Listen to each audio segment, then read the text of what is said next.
ونستعينه ونستغفره ونؤمن به ونتوكل عليه ونعوذ بالله من شرور أنفسنا ومن سيئات أعمالنا من يهده الله فلا مضل له ومن يضلله فلا هادي له وقال الله تبارك وتعالى في كلامه المجيد أعوذ بالله من الشيطان الرجيم بسم الله الرحمن الرحيم الحمد لله رب العالمين الرحمن الرحيم مالك يوم الدين إياك نعبد وإياك نستعين اهدنا الصراط المستقيم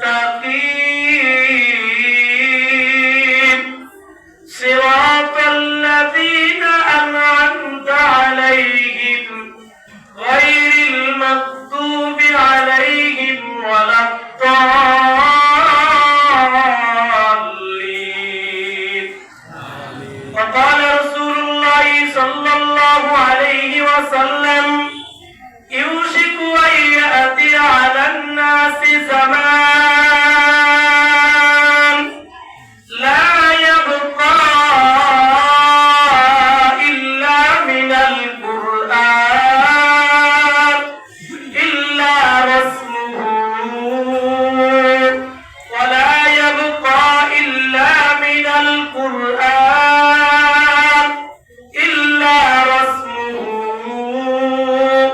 مساجدهم عامرة وهي خراب من الهدى علماؤهم شر من تحت أدم السماء تخرج الفتنة وفيهم تعود صدق الله المولانا العظيم وصدق رسوله النبي الأمي الكريم ونحن على ذلك لمن الشاكرين والشاهدين والحمد لله رب العالمين সকলে বলেন আমিন আল্লাহ সুবহানাহু ওয়া তাআলার দরবারে অসংখ্য অগণিত শুকর ও সুজুদ যেই মহান রব্বুল আলামিন তাবারাক ওয়া তাআলা বাইতুন নূর জামে মসজিদের উদ্যোগে আজকের এই আয়োজিত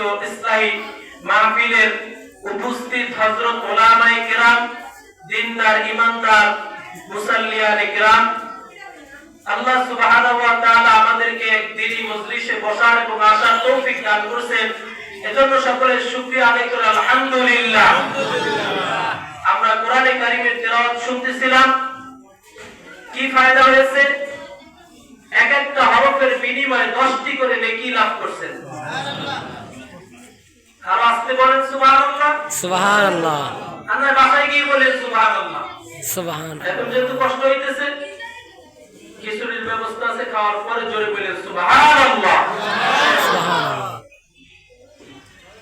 রাগ হইছে রাগ করছে যখন বললাম কোরআনে কারীমের তেলাওয়াত শোনার সঙ্গে সঙ্গে 10টি রহমত আপনার প্রতি নাযিল হইছে সুবহানাল্লাহর আওয়াজটা এত উচ্চ হওয়া দরকার ছিল যে মসজিদের ছাদটা থাকবে কি না থাকবে এটা একটা চিন্তার বিষয় ছিল কথা বলে ঠিক না বেঠিক ঠিক এটা আরো আসতে পারে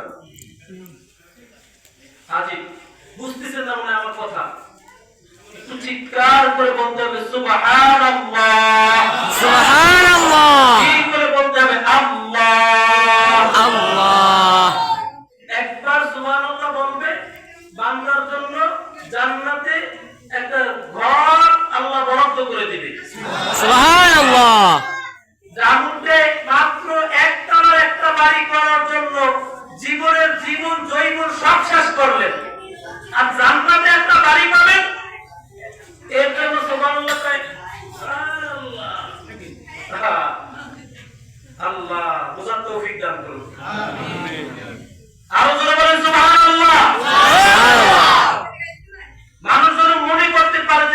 কিছু লোক আছে, আছে কি না জোরে বলেন?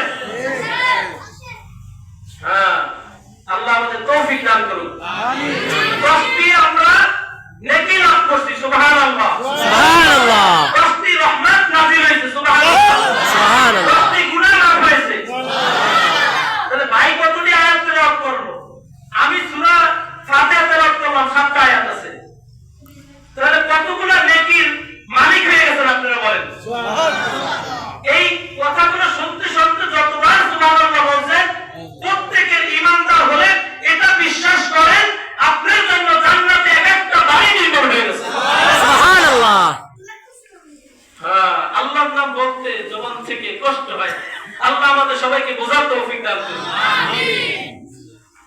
তো ভূমিকা ছাড়াই মূল কথায় চলে যাই।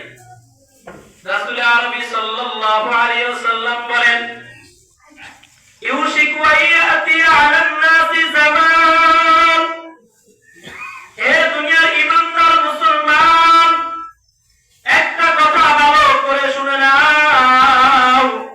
পয়গম্বর বলেছেন, ইউশিকু আয়াতি আলান নাসি জামান, হে দুনিয়ার মানুষ, অচিরেই তোমাদের সামনে এমন একটা সময় আসতেছে, এমন একটা সময় আসতেছে, যেই সময়টার মধ্যে ইউশিকু আয়াতি আলান নাসি জামান, এমন একটা সময় আসতেছে, যেই সময় তোমাদের কাছে সব কিছু থাকা সত্ত্বেও মানুষ ঈমান থেকে হারা থাকবে। নাউজুবিল্লাহ।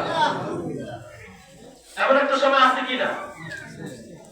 একটু হিসাব করবেন, আজ থেকে 10 বছর না, আজ থেকে 20 বছর আগের তুলনায় বর্তমানে আলেম ওলামা হাফেজ মাওলানা কারি মুর্শিদ মৌলভী মসজিদ মাদ্রাসা বাড়ছে না কমছে? কিন্তু মানুষের ঈমানের অবস্থা বাড়ছে না কমছে? কমছে না বাড়ছে? মানুষের ভিতরে যে শয়তানি, এটা কমছে না বাড়ছে? হ্যাঁ। তাহলে এমন একটা সময় আমরা পৌঁছে গেছি, যেই সময়টায় সবকিছুর সর্বসার থাকবে, কিন্তু মানুষের নেক আমল, মানুষের ইলম, মানুষের ঈমান, এটা মানুষ দুর্বল থাকবে।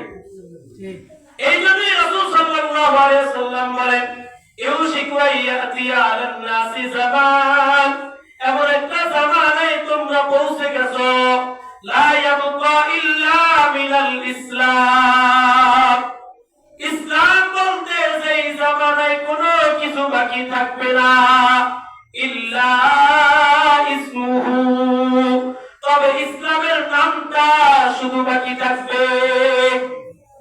বুঝতে পারছেন? এমন একটা সময় আমরা পৌঁছেছি, আমাদের কাছে নামে ইসলাম আছে, কামে ইসলাম নাই। কথা বলেন?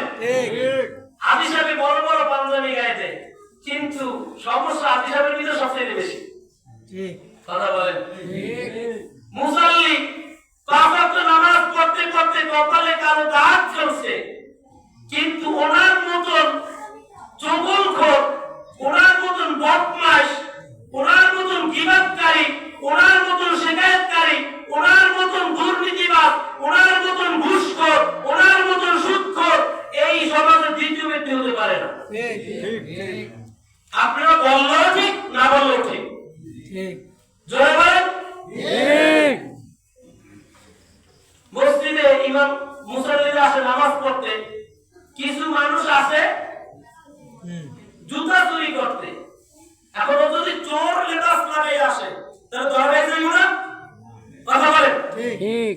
এখন এই জন্য আসে কি, মুসাল্লির বেশি আসে, টুপি একটা লাগায়, পাঞ্জাবি একটা পরে, সুন্দর আতুর গোলাপ মাইকে আসে, কিন্তু আসার পরে দেখা গেল সব মুসাল্লি সিজদায় গেছে, একজনের বাইক রেখে মসজিদের ভিতরে নামাজ পড়তে ঢুকছে, উনি বাইক নিয়ে চলে গেছে। কারণ এরকম দৃষ্টান্ত আপনারা দেখছেন কিনা? কথা বলেন। আল হক্কু মুররুন, সত্য কথা সবসময় দিতে হয়ে থাকে। অনেকের কাছে ভালো লাগতেছে না, এই জন্য মনে হয় আওয়াজটা একটু কম আসতেছে। সবার কাছে ভালো লাগলে আওয়াজটা তো ফাইটতে যাইবে আওয়াজে। কথা বলেন। তো রাসূল আরবি সাল্লাল্লাহু আলাইহি ওয়াসাল্লাম বলেন ইল্লা ইসমুহু, ইসলামের নামটা শুধু বাকি থাকবে, ওয়ালা ইয়াবকা ইল্লা মিনাল কুরআন। এমন একটা জামানা আসবে যেই জামানার মধ্যে প্রত্যেকটা ঘরে ঘরে কোরআন থাকবে, প্রত্যেকটা মসজিদের তাকে তাকে কোরআন থাকবে। ইল্লা ইসমুহু, তবে কোরআনের নামটা শুধু বাকি থাকবে। ইল্লা ওয়াসমুহু, কোরআনের যে লেখাগুলো আছে এই লেখাগুলো মাত্র থাকবে, কিন্তু কোরআনের আমল থাকবে না। কি থাকবে না জোরে বলেন? কোরআনের আমল থাকবে না। কোরআনের আমল কি, কোরআনের হক কি? এমন কোন মুসলিমের ভাষা নাই যেই ভাষার মধ্যে কোরআন নাই। কথা বলেন। কিন্তু প্রত্যেকের ভাষায় কোরআন আছে। আফসোসের বিষয় এটা, প্রত্যেকের ভাষায় কোরআন রাখা আছে, কিন্তু কোরআনটা এক বছরের ভিতরে একবার খুলে দেখা হয় নাই। রমজান মাসে মাহফিলেরা তেলাওয়াত করছে, জুজদানের ভিতরে বইরা রাখছে, চিন্তা করছে সামনের বছর রমজানে আবার এক খতম দিব। মাঝখানে 11 মাস কোরআনের সাথে কোনো সম্পর্ক নাই। কথা বলে ঠিক না বেঠিক? বলে যেই জাতি কোরআনে কারিমের তেলাওয়াত থেকে দূরে, ওই জাতির উপর আল্লাহ তাআলার গজব দিতে 1 সেকেন্ডও দেরি করবে না। যদি কোনো ব্যক্তি তার নিজের উপরে আসমান থেকে সরাসরি রহমতের আশা করে, সে যেন তার ঘরের মধ্যে কোরআনে কারিমের তেলাওয়াত জারি করে। সংসারের অভাব দূর হয় না, সংসারের অভাব দূর হয় না। চাকরি করি, সরকারি একটা চাকরি করি, বেতন পাই 10,000, কিন্তু এই 10,000 টাকা দিয়ে সংসার পরিচালনা করতে পারি না। পার মাস আলাদা কিছু করার চিন্তা করি। ভাই, আলাদা কোনো চিন্তা করার দরকার নাই। আপনার ঘরের মধ্যে আজ থেকে কোরআনে কারিমের তেলাওয়াত শুরু করে দেন। বলেছে এই ঘরে আল্লাহর কোরআনে কারিমের তেলাওয়াত হয়, ওই ঘরে আসমান থেকে সরাসরি সাকিনা নাযিল হয়। যেই ঘরে কোরআন তেলাওয়াত হয় এর কি হয়? আসমান থেকে সরাসরি কি নাযিল হয়? সাকিনা নাযিল হয়। এর কারণ কি? বলে কোরআন এটা কার কালাম? আল্লাহর কালাম। জোরে বলেন আল্লাহর। কোরআন আল্লাহর কালাম। যেই ব্যক্তি কোরআন পড়ে সে যেন কোরআন পড়ে না, বরং সে যেন তার রবের সঙ্গে কথা বলে। যেরকম ভাবে আমি কথা বলতেছি, আপনারা আমার কথা শুনতেছেন, বুঝতেছেন, বিদায় মাঝে মাঝে বলেন সুবহানাল্লাহ, মাঝে মাঝে বলেন আলহামদুলিল্লাহ, আবার কিছু কিছু সময় এমন আসে বলেন নাউযু বিল্লাহ। কথা ঠিক না ঠিক? তো যেই বান্দা কোরআনে কারিমের তেলাওয়াত করে সে যেন কোরআন পড়ে না, সে যেন রব্বে কাবার সঙ্গে কথা বলে। তাহলে কোরআন তেলাওয়াত করার দরকার আছে কিনা? হুজুর তেলাওয়াত করছে সূরা ফাতিহা, আমিও তেলাওয়াত করছি সূরা ফাতিহা, আপনারাও তেলাওয়াত করেন সূরা ফাতিহা। তেলাওয়াত করেন কিনা? কথা বলেন, সবাই তেলাওয়াত করেন কিনা? এটা যেহেতু ইসলামী মাহফিল, এটার থেকে কিছু ইসলাহ হওয়ার চেষ্টা করবেন ইনশাআল্লাহ।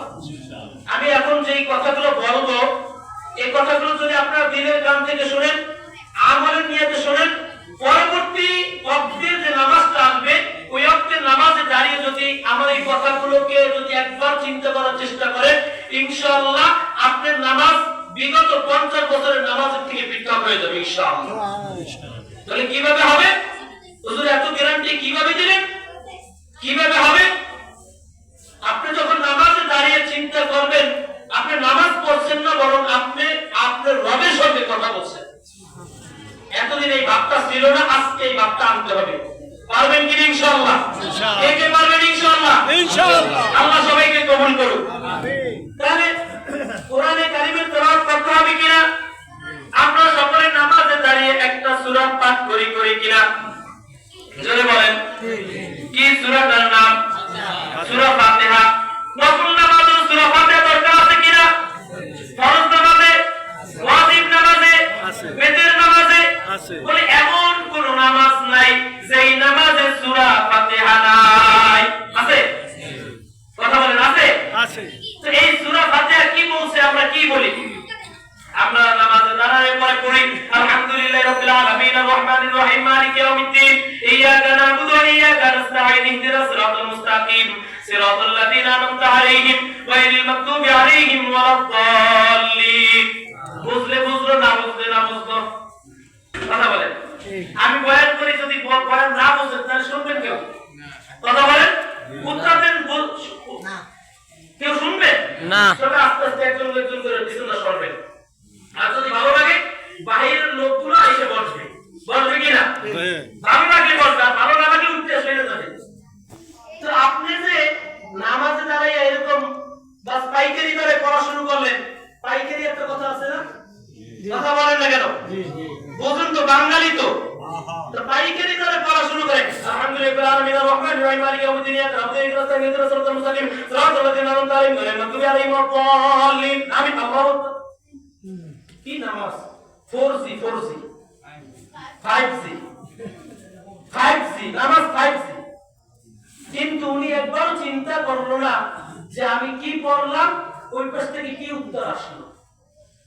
আমি কথা বলতেছি, সামনে থেকে উত্তর আসতেছে কিনা? জি। কথা বলেন। কিন্তু নামাজ পড়তেছেন, উত্তর পিছন থেকে আসে কিনা? কথা বুঝেন না? উত্তর আসে কিনা? উত্তর একজন দেয়, কিন্তু আমাদের ওই কান নাই, শুনতে পারি না। আমাদের কান নাই, শুনতে পারি না। ওই রকম কান আমাদের তৈরি করা দরকার আছে কিনা জোরে বলেন। মুমিন বান্দা যখন নামাজের মুসাল্লায় দাঁড়িয়ে বলে আলহামদুলিল্লাহি রাব্বিল আলামিন, আল্লাহ সুবহানাহু ওয়া তাআলা আরশে আজিম থেকে উত্তর দান করে, ও আমার ফেরেশতারা তোমরা শুনে নাও, আমার বান্দা আমার প্রশংসা করছে। আল্লাহ তার ভাষায় উত্তর দান করে হামিদানি আবদি। যখন বান্দা নামাজে দাঁড়িয়ে বলতে থাকে আলহামদুলিল্লাহি রাব্বিল আলামিন, আল্লাহ আরশে আজিম থেকে উত্তর দান করে হামিদানি আবদি, আমার বান্দা আমার প্রশংসা করছে, আমার বান্দা আমার প্রশংসা করছে। ফেরেশতাদেরকে ডাক দিয়ে বলে, ও ফেরেশতারা তোমরা না বলছিলা আল্লাহ এই বান্দাদেরকে আপনি তৈরি করিয়েন না, কারণ এরা দুনিয়ার মধ্যে গিয়ে ফাসাদ সৃষ্টি করবে। কিন্তু তোমাদের থেকে আমি আল্লাহ ভালো জানি, ইয়ালামুনা মা লা তাফআলুন, আমি আল্লাহ যা জানি তোমরা তা জানো না, আমি আল্লাহ যা জানি তোমরা তা জানো না। কে বলছে জোরে বলেন? আল্লাহ বলছে।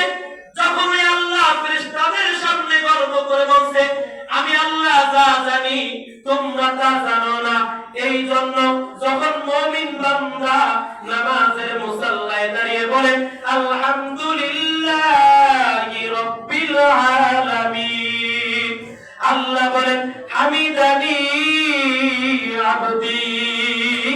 ও ফেরেশতারা তোমরা শুনে নাও, আমি আল্লাহ আর সহ্য করতে পারতেছি না, কারণ আমার বান্দা নামাজের মুসাল্লায় দাঁড়িয়ে বলে আমি মালিক নাকি তার প্রভু। আরো জোরে বলেন সুবহানাল্লাহ। যখন বান্দা নামাজের মধ্যে দাঁড়িয়ে বলে আর রহমানির রহিম, বলে কিনা?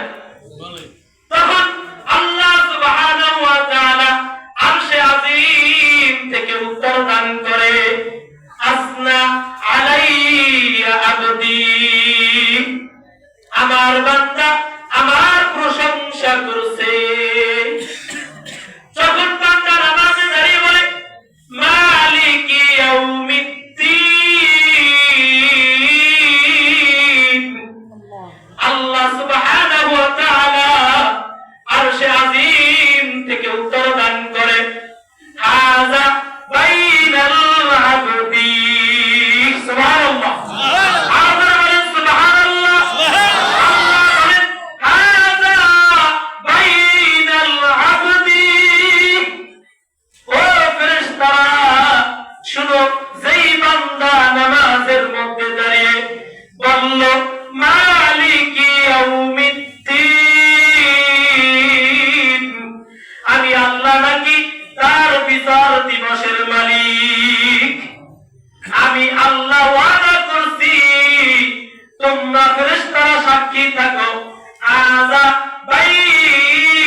সূরা পড়তে থাকি, আল্লাহ আরশে আজিম থেকে আমার কথায় উত্তর দান করতে থাকে।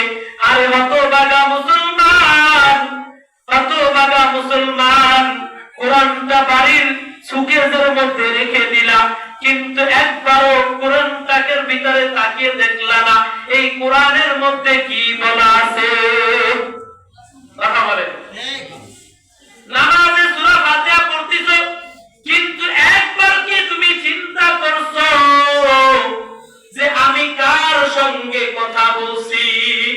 কথা বলেন, যেই বান্দা নামাজের মধ্যে দাঁড়িয়ে চিন্তা করে আমি নামাজ পড়তেছি না, বরং আমি আমার মালিকের সঙ্গে কথা বলি। কার সঙ্গে? মালিকের সঙ্গে কথা বলি। এই জন্য মুফাসসিরিনে কিরাম, মুহাদ্দিসিনে কিরাম, বুজুর্গানে দ্বীন বলেন নামাজের মধ্যে সূরা ফাতিহার 7টি আয়াত আছে। 7টি আয়াত 7টি নিঃশ্বাসে পড়া, 7 দমে পড়া, থাইমা থাইমা পড়া, কারণ এটা হলো সুন্নাত। এটা কি? এটা হলো সুন্নাত। কেন সুন্নাত? বলে তুমি যখন একটা আয়াত পড়ো সঙ্গে সঙ্গে আরশে আজিমের রব তোমার প্রত্যেকটা কথায় উত্তর দান করতে থাকে। তুমি যদি একবারে বলতে থাকো ও ভাই কই থেকে আইছেন, কখন আইছেন, কি খাইছেন, কোন সময় যাইবেন, এতটি কথা যদি তুমি একবারে বলো, তাহলে ভাই তোমার কোন কথা দিয়ে কোন কথার উত্তর দান করবে? তোমাকে কি বলবে? কথা বলেন, খালি ঠিক এইটাই বলবে না কইবো পাগলের উপর ঘরের পাগল? কথা বলে না, পাগল বলবে। হুজুরকে যদি জিজ্ঞাসা হুজুর ভালো আছেন নি, কখন আইছেন, কি খাইছেন, কখন যাবেন, কেমন আছেন, পাশের সবাই কেমন আছে, এতটি কথা যদি একবারে বলেন, বেটা আপনার কথার উত্তর দিবেন, আপনারে পাগল কইব। জোরে বলেন, বুঝে থাকলে বলেন পাগল কইব না উত্তর দিব কথা। তাহলে বুঝেন নামাজে দেখি আমরা 2 রাকাত সুন্নাত পড়তে পারি না, মুসল্লিগো 4 রাকাত সুন্নাত শেষ, ভিতরও শেষ, লগে 2 রাকাত নফলও পড়তে এই জায়গা। ও আল্লাহ, ও আল্লাহ, আল্লাহু আকবার। এই কি নামাজ পড়ছে? আয়াত পড়ছে আলহামদুলিল্লাহ আলামিন রহমানির রহিম মালিকি ইয়াউমিদ্দিন ইয়াকা না'বুদু ওয়া ইয়াকা নাস্তাঈন ইহদিনাস সিরাতাল মুস্তাকিম সিরাতাল লাযিনা আন'আমতা আলাইহিম গায়রিল মাগদুবি আলাইহিম ওয়ালাদ-দাল্লিন আমিন। শেষ। আর আল্লাহ কইছে আরে বেটা তুই কি কইলি, আমি কিছুই বুঝি নাই, তোর কথা তোর দাঁড়ি থাক। কথা আছে না, হাদিসের ভিতরে আছে না যে কারো নামাজ আল্লাহ সুবহানাহু ওয়া তাআলা রুমালের মধ্যে সুন্দর করে ভাঁজ করে আরশে আজিমে নিয়ে যায়, আর কারো নামাজ পুরাতন কাপড়ের ন্যায় তার চেহারার মধ্যে নিক্ষেপ করে। নাউযুবিল্লাহ, নাউযুবিল্লাহ। ওই যেই ব্যক্তি 5G'র গতিতে নামাজ পড়ছে, ওরে কইছে তোর নামাজ তুই লই হারিয়েছ, ওরা আরশে আজিম পর্যন্ত আমার দরকার নাই। নাউযুবিল্লাহ। বান্দা যখন নামাজে দাঁড়িয়ে বলে ইয়্যাকা না'বুদু ওয়া ইয়্যাকা নাস্তাঈন, আল্লাহ সুবহানাহু ওয়া তাআলা আরশে আজিম থেকে উত্তর দান করে হাযা বাইনা ওয়া বাইনাল আবদি, এই গোলামটাই হলো আমার, আমি আল্লাহ, আমার গোলাম, আমার বান্দা, এর মধ্যে কোনো পার্থক্য নাই। কার মধ্যে পার্থক্য নাই? আল্লাহ এবং বান্দার মাঝে কোনো পার্থক্য নাই। ইয়্যাকা না'বুদুর বাংলা অর্থ হলো ইয়্যাকা না'বুদু ওয়া ইয়্যাকা নাস্তাঈন। আল্লাহকে বলছি আল্লাহ আমরা আপনার ইবাদত করি। কার ইবাদত? ইয়্যাকা না'বুদু, আল্লাহ আপনার ইবাদত করি, ওয়া ইয়্যাকা নাস্তাঈন, এবং আপনার কাছে সাহায্য প্রার্থনা করি। কার কাছে? আল্লাহকে বলি আপনার ইবাদত করি, আপনার কাছেই সাহায্য প্রার্থনা করি। এই আয়াতটা একটু লক্ষ্য করার চেষ্টা করেন। ইয়্যাকা না'বুদু, না'বুদু এমন একটা সিগা, এই সিগার মধ্যে 2টা কাল বোঝানো হয়েছে। কয়টা কাল? বর্তমান কাল আর অতীতকাল, ভবিষ্যৎকাল, বর্তমানকাল আর ভবিষ্যৎকাল। তার মানে আল্লাহ তাআলার সামনে আমরা কসম করতেছি, ইয়্যাকা না'বুদু, আল্লাহ আপনারই কসম, আল্লাহ আপনার কসম, আল্লাহ আপনার জাত ও সিফাতের কসম, ইয়্যাকা না'বুদু, আমি আপনার এখন ইবাদত করতেছি, ওয়া ইয়্যাকা নাস্তাঈন, এবং ভবিষ্যতে আমি আপনারই ইবাদত করব। ভবিষ্যৎ কতদিন? বলে এই দেহে প্রাণ যতদিন আছে আপনার জন্য আপনার ভবিষ্যৎটাও ততদিন। কথা ঠিক না ঠিক? আরো জোরে বলেন, কথা ঠিক না ঠিক? তাহলে আল্লাহর কাছে ওয়াদা করছি, আল্লাহ আপনার ইবাদত এখন করি এবং ভবিষ্যতে আপনার ইবাদত আমরা করব। তো আল্লাহকে এই কথা বলে মসজিদের মধ্যে, পৃথিবীর ভিতরে সবচেয়ে দামি জায়গা হলো আহাব্বুল বিলাদি ইলাল্লাহি মাসাজিদুহা ওয়া আবগাদুল বিলাদি ইলাল্লাহি আসওয়াকুহা।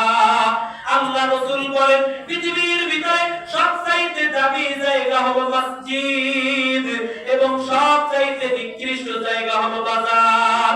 সবচেয়ে নিকৃষ্ট জায়গা কোথায়? সবচেয়ে নিকৃষ্ট জায়গা হলো বাজার, সবচেয়ে দামি জায়গা হলো মসজিদ।